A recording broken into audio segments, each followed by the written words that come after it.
Welcome to The Explainer. Today, we are diving deep into the world of AI ethics, and we're going to use the work of philosopher Mark Kokelberg as our guide. We're going to explore this idea that the stories we tell about AI, well, they're not just sci-fi fantasies. They actually shape the real-world problems we're facing and, the future we ultimately decide to build with this tech.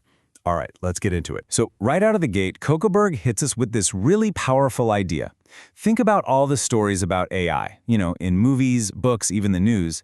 He says those are not just fun distractions. They are literally the framework we use to think about the ethics of AI.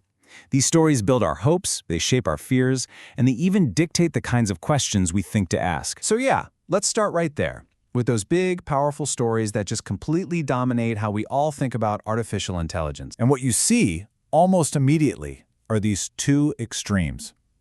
On one side, you've got the dystopian stuff, right? Tales like Frankenstein, which is really a warning about creating something without taking responsibility. Or the whole idea of the singularity, where AI just gets away from us. But then, on the other side, you've got these utopian dreams of transhumanism, using tech to go beyond our human limits. And this tension, this pull between deep fear and wild hope, it basically defines the entire conversation we're having about AI ethics. All those stories, they naturally push us to ask some really fundamental questions. What's the real line between us and a machine? And maybe more importantly, when something goes wrong, who's actually responsible? First things first, it is so important to remember that AI isn't thinking like we do. It's not a conscious being. At its heart, it's just incredibly complex mathematics and pattern recognition. But that very complexity is what creates the famous black box problem. The AI spits out an answer, but we can't always see or understand how it got there. And that black box, it leads us straight into something called the responsibility gap. Just picture this. A self-driving car gets into an accident. Who's to blame? Is it the person in the driver's seat? The company that made the car? The engineer who wrote a single, buggy line of code?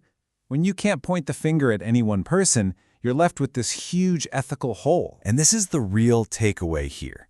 These decisions about what data an AI learns from or how its algorithm is designed, they might feel like purely technical questions for engineers, but they're not. Every single one of those choices is loaded with ethical weight that has very real consequences for all of us. So, this brings us to the heart of the matter. Kokelberg's work points to these four major ethical fault lines, the big, shaky areas in AI that we are dealing with right now, today. So here they are: privacy, accountability, transparency, and bias. And you can see immediately how they're all tangled together. If you don't have transparency, that black box problem, then you can't have accountability. The insane amount of data collection needed for AI creates these massive privacy risks, and all of it can fuel the most dangerous problem of all, bias. And make no mistake, bias isn't some abstract idea. It has devastating, real-world impacts. When an AI is trained on biased data from our own history, it doesn't just learn our prejudices, it amplifies them.